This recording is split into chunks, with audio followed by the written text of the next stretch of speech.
भावना के साथ करवाते हैं। इस प्रकार से बहुत दूर दूर से लोग इसको देखने आते हैं कि देखो कितने महान भावों के साथ ये कार्यक्रम हो रहा है, कैसे नियम वगैरह ले रहे हैं। उसी दिन जो कंठपाठ प्रतियोगिता करते हुए जो लोग भाग लेते हैं, जो लोग ऐसे कार्यक्रम को बिना देखे पाठों को सुनाते हैं, उस दिन भी वहाँ उनको प्रथम द्वितीय तृतीय श्रेणी में चुन करके पुरस्कार किया जाता है। ये आमनाय नाम का स्वाध्याय है। देखो, बिना देखे तत्वार्थ सूत्र सुना देना, श्रावकाचार वगैरह, बड़े बड़े स्तोत्र वगैरह और भी कई संस्कृत प्राकृत की चीज़ें सुना देना या शैलाला जैसे ग्रंथ सुनाना, तो ये उनका बड़ा पुरुषार्थ है। तो यहाँ भी लोग सुना रहे हैं, तैयार कर रहे हैं और सब कुछ ये आपको देखने को मिलेगा पिछली परिवर्तन के दिन कि कैसा उन लोगों ने भाग लिया। तो इसमें भी हमको प्रोत्साहन देना चाहिए, क्योंकि आजकल लोग याद करने की पद्धति छोड़ते जा रहे हैं। तो ये पुरुषार्थ बहुत बड़ा है, दुख सुख में यही सहायक बनता है। आप जब भी कहीं सफ़र में जाते हैं तो ऐसा याद की हुई वो चीज़ ही काम आती है।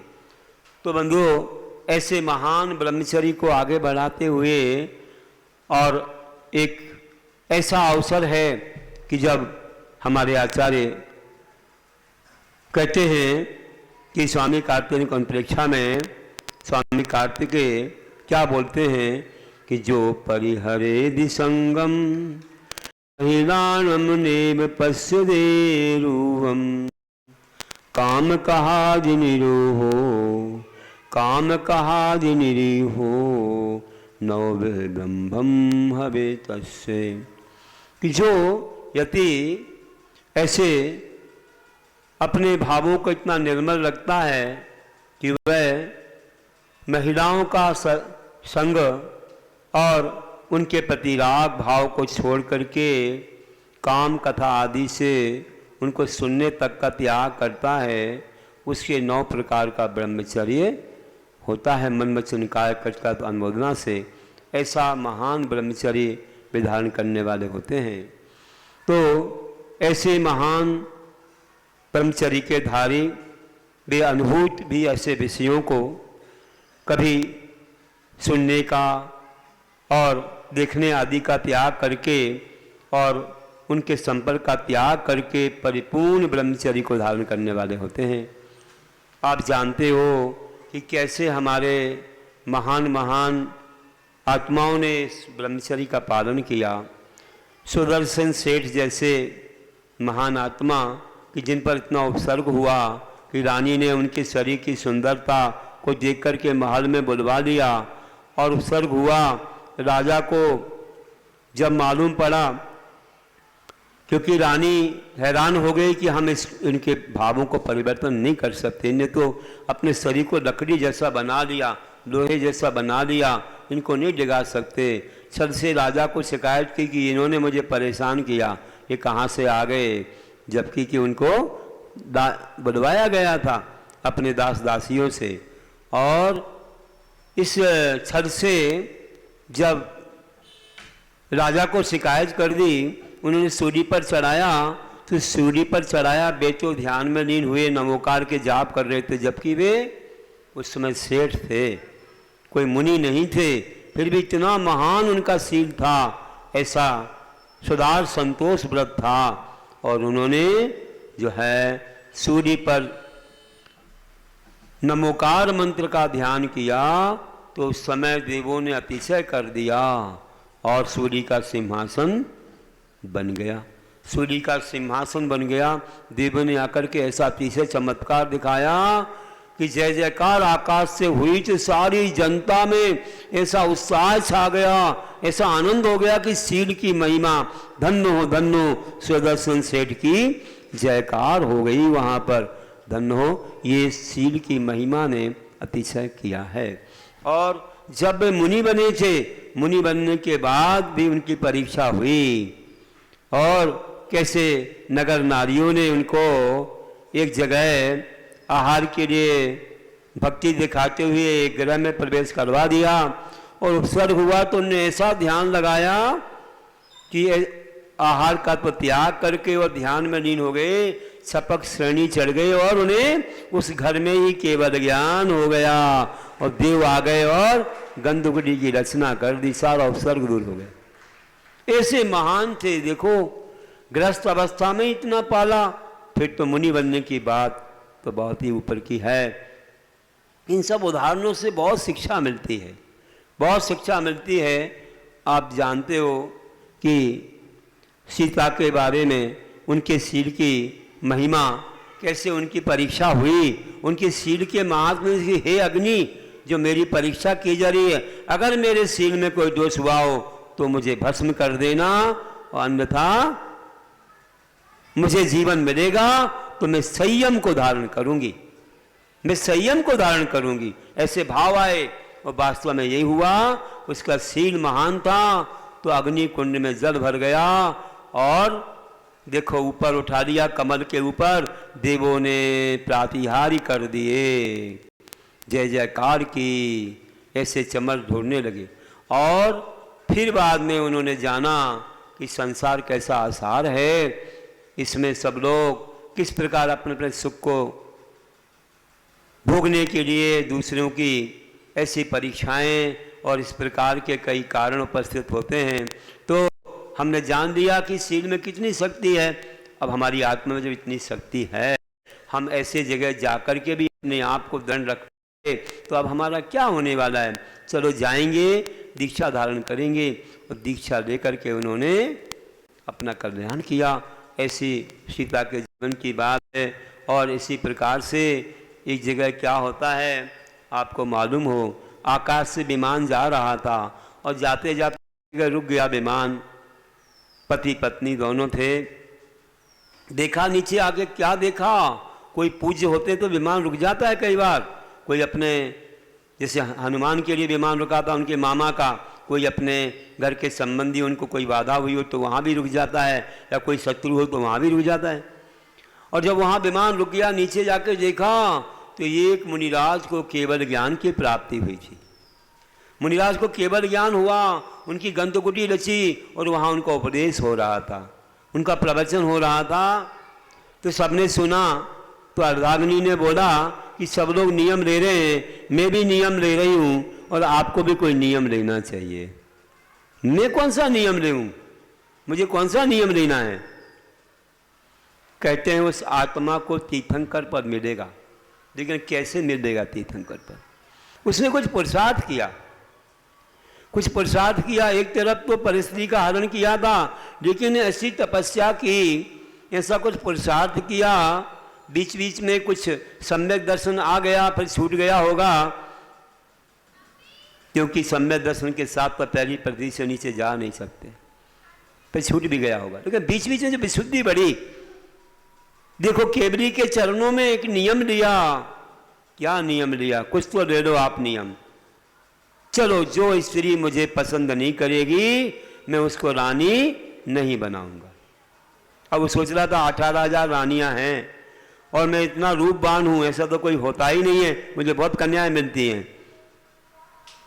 लेकिन उसकी परीक्षा हो गई, वही परीक्षा हुई थी। सीता ने नहीं चाहा था तो रानी नहीं बना पाया। उससे सीता का शील भी सुरक्षित रहा था इसके नियम से, और इसने अपना नियम दृढ़ता से पाला। वो केवली के चरणों में जो भक्ति की, जो नियम लिया, हो सकता उसी समय उसे तीर्थंकर प्रकृति का संचय हुआ, उसके सम्यक दर्शन में निर्मलता आई, वो कारण बना। फिर बीच में भले फिर बाद में मिथ्यात्व में भी आ गया, लेकिन एक प्रारंभ तो हो गया। आगे कभी वह तीर्थंकर बनेगा, ध्यान रखना। इसमें कारण वही बना है, केवली के चरणों में जो नियम लिया था उससे ही इतना महान अतिशय हुआ। तो ध्यान रखना, ऐसे शील के पालन करने वाले रहते हैं। शील के पालन के कितने उदाहरण आप लोग सुनते हो। आप उस सती का भी नाटक दिखाते हो कि जिसको अपवाद लगा दिया कि ये शीलवान नहीं है, और परीक्षा भी की, ईर्षा भाव से नाग रख दिया एक घड़े में और उसमें भी हाथ डलवाया, लेकिन नाग का भी उसके शील से उसकी प्रभावना होना चाहिए कि उसके पास शील था, और कहा जा रहा था कि ये शीलवान नहीं है। ऐसी अपवाद की लहर फैलाई, लेकिन उसका पुण्य उदय था कि हाथ डालते ही नाग का हार बन गया। ऐसा दिखाया तो लोगों में आश्चर्य हो गया, ये क्या हो गया, धन्य हो धन्य हो धन्य हो। सब देखने बैठे थे कि क्या होता है, नाग डाला है, सब बैठे थे कि इसको डस देगा नाग, लेकिन नमोकार मंत्र बोल करके हाथ डाला तो उसका हार हो गया। ऐसी तालियां बजी, ऐसी जय जयकार हुई, और वहाँ उसके उस प्रभाव से सारी जनता को सबक मिला।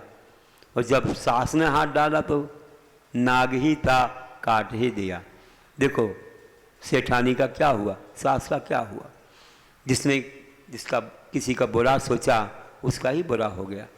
तो कहने का अर्थ है कि जो पुण्यवान होते, जो शीलवान होते हैं, उनका कोई बिगाड़ नहीं कर सकता। देवता भी आकर के उनके सेवक हो जाते हैं, उनकी रक्षा करते हैं। ये शील धर्म में बहुत बड़ी महिमा है। इसलिए शील का पालन करो, शील से ही सब कुछ है। आज शीलवानों से देखो कलश की स्थापना होती है, मंडल पर कलश रखे जाते हैं। ऐसी जो शीलवान महिलाएं रहती हैं, सौभाग्यवती रहती हैं, उनसे अच्छे से कार्य होते हैं। तो महिलाओं के पास वो मातृत्वपना होता है, वह बहुत अच्छी भावना, विशुद्धि और सबका अच्छा करने की, उन्नति करने की और सबको संस्कार देने की भावना होती है। तो वह भावना एक बहुत विशेष भावना है। इसीलिए वे पतिव्रता नारी जो होती हैं, वे भी कैसी होती हैं, शुचि पवित्र होती है। एक दिन कहा था मैंने कि शुचिर भूमि गतम तोयम शुचिर नारी पतिव्रता, शुचिर धर्म परो राजा ब्रह्मचारी सदा शुचि। स्वच्छ धर्म के दिन बताया था कि जो जल है वो भूमि के बहुत अंदर चला जाए तो पवित्र हो जाता है। आज भी मानते हैं इंजीनियर लोग, वैज्ञानिक लोग, 50 फीट चला गया जल, अच्छे कठोर भूमि जो रहती है तो रेत वगैरह से छन जाता है, पवित्र हो जाता है। और ऐसे ही जो पतिव्रता नारी है कि बस अपने एक पति, उसी से सब मतलब है, बाकी किसी से कुछ नहीं, सब भाई और मेरे पुत्र पिता तुल्य हैं, ऐसे मानने वाली नारी भी पवित्र होती है, शुचि होती है। और सुचिर धर्म परो राजा, धर्मनिष्ठ राजा की अपने पुत्र को भी क्षमा नहीं करता, अगर गलती कर दे तो उसको भी दंड देता है। ऐसे राजा शरण्यक जैसे वारिसेन को भी दंड देने को बोल दिया, लेकिन वह तलवार भी फूल की माला बन गई थी, वे भी शीलवान थे। कैसे धर्मनिष्ठ राजा भी पवित्र होते हैं और ब्रह्मचारी तो हमेशा पवित्र होते हैं। जो ब्रह्मचारी अपने अंदर धारण करते हैं, उनकी पवित्र भावना, निर्मल भावनाएं हमेशा हर कार्य में 4 चांद लगाती हैं, बहुत अच्छे कार्य संपन्न होते हैं। इसलिए कहा है कि ब्रह्मचर्य की प्रमुखता है, चाहे प्रतिष्ठा हो, चाहे पंचकर्णक हो। इनमें देखो आप लोकांतिक देव कैसे आते हैं, प्रतिष्ठाओं में प्रतिष्ठाचारी को बोला कि वो ब्रह्मचर्य के साथ होना चाहिए। ऐसे अच्छे अच्छे कार्य करने के लिए ब्रह्मचर्य की बहुत प्रमुखता है, तो हमें शील का पालन करना चाहिए। तो एक पतिव्रत या ऐसे स्वदार संतोष व्रत भी एक ब्रह्मचर्य है, ये छोटा मोटा नहीं है। आपको ज्ञात होना चाहिए कि जब भरत चक्रवर्ती के सेनापति ने कैलाश पर्वत पर सुना, पूजा करने गया था और उसका कैसा परिग्रह परिमाण था, सुदार संतोष था। और किसी नारी ने कहा कि आप नमी विद्याधर का, मैं उससे विरक्त हूँ, उसका राज्य चाहते हो या अपना जीवन चाहते हो तो आप मेरे पति बन जाएं। तो उन्होंने कहा, हे माता, मैं तो आपका पुत्र हूँ, मुझे क्षमा करो, मेरा शील है, मेरा सुदार संतोष है, एक ही मेरी पत्नी है, बड़े मेरे चक्रवर्ती की 96,000 हैं, लेकिन मेरी तो एक ही है, सुलोचना। नाम क्या था? सुलोचना। उसके अलावा सब मेरी माँ बहन के बेटी के समान हैं। हे माँ, मुझे क्षमा करो, जीवन जाए तो जाए, परवाह नहीं है, लेकिन शील को नहीं छोड़ूंगा। धन्य हो, ऐसा महान दिन आया, देवों ने भी फूल बरसा दिए। ऐसे थे जय कुमार, क्या नाम था? जय कुमार सेनापति। उन पर बड़ा काव्य लिखा है हमारे गुरु नाम गुरु आचार्य महाकवि ज्ञान सागर जी ने, महाकाव्य बनाया है। आप उसको एक बार पढ़ के देखो, कितना बड़ा वर्णन किया है। तो ऐसे महान महान आत्मा हुए हैं, उनके जीवन को देख के लगता है कि देखो उनसे कैसे अतिशय मंगल होते थे। तो हम लोगों को ऐसे आगे बढ़ना चाहिए और बहुत अच्छे से अपने जीवन को महान बनाना चाहिए। नहीं तो कहते हैं कि शील पर अगर दोष हो गया तो फिर कहाँ पर पवित्रता हमारे जीवन में है। तो कोई अपवाद हो गया तो सब कुछ गया। बोले अग्नि में जलवो भलो, भलो पकड़वो नाग, और पर्वत से गिरवो भलो, पुरो शील को दाग। कि शील का दाग इतना बुरा है, अग्नि में जल जाना अच्छा है, पर्वत से गिरना अच्छा है, नाक को पकड़ लेना अच्छा है, उससे भी ज्यादा खराब है। वहां तो जीवन जाएगा लेकिन यहाँ तो भव में दुख पाना पड़ेगा। शील का दाग अच्छा नहीं है, ऐसा कहा करते हैं। इसलिए हम लोगों को आगे बढ़ना है और शील का अच्छे से पालन करना है। अपने जीवन को अच्छा विशुद्ध निर्मल बनाना हो तो कम से कम सुधार संतोष व्रत धारण करें। पर्व दिनों में कम से कम ब्रह्मचर्य का पालन करें। और शादी के पहले तो जब तक शादी ना हो तो पूरा ब्रह्मचर्य धारण करें, जिससे हमारी भावनाएं निर्मल होंगी, वातावरण बहुत अच्छा रहेगा। अब आज के वातावरण में थोड़ा ऐसा कुछ परिवर्तन आ रहा है जिसको आप लोग निमित्त बन रहे हो। थोड़े से पढ़ाई के लोभ में, थोड़े से ख्याति लाभ पूजा के लोभ में आप अपने बच्चे बच्चियों को सुरक्षित नहीं रख पा रहे हो।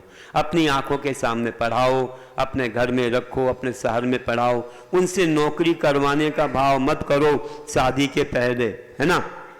शादी हो जाए तो फिर समाधान हो जाता है, उतनी तीव्र इच्छा कुछ नहीं होती है। लेकिन आज ऐसे गवर्नमेंट ने नियम बना दिए और इतनी उम्र आगे कर दी कि उनको कहीं बाहर भेज देते हो। उम्र का ऐसा परिणाम होता है, कितने बच्चे बच्चियाँ अन्य जाति में विवाह करा लेते हैं, विजाति विवाह होते हैं। कहीं ऐसे ही तत्काल कुछ ऐसे ही हो जाते हैं भावुकता में, बाद में वो डाइवर्स वगैरह होते रहते हैं, तो जीवन बहुत दुखमय हो जाता है। फिर वे लोग धर्म ही नहीं कर पाते हैं। अभिषेक पूजा इंद्रादि बनना है, आहार देना, इससे वंचित हो जाते हैं। आपको भी शर्मिंदा होना पड़ता है, आपको भी सिर नीचा करना पड़ता है अपने रिश्तेदारों समाज के बीच में। इसलिए हम चाहें तो अपने बच्चों को सुरक्षित अच्छे अपनी आंखों की नज़रों में पढ़ाएंगे, शुद्ध भोजन उनको मिलेगा। इतनी बड़ी सिटी में रहते हो जहाँ देश विदेश के लोग पढ़ने आते हैं, आप क्यों बाहर भेजते हो? बड़ा खतरा है, आप उनके साथ हमेशा रह नहीं सकते हो। और अब नहीं रह सकते तो कई बार तो उनका पुण्य उदय से सुरक्षित रह जाएंगे, लेकिन कह नहीं सकते, कुछ कुछ घटनाएं घट जाती हैं। बार बार ध्यान दिया करो, उनके साथ रहा करो, जाया करो, बुलाया करो, और उनको अपने ही स्थान पर जल्दी बुला करके व्यवस्थित बनाना आपका कर्तव्य है। जब तक नहीं बनाओगे तब तक चिंताओं का घर बना रहेगा, आपको बहुत चिंताएं सताएंगी। इसलिए हमें उनको व्यवस्थित करना पड़ेगा। आज हमारा जैन धर्म अब कितने कम हैं लोग, उसमें भी ऐसे होते जा रहे हैं, तो कैसे कौन बचेगा हमारे यहाँ?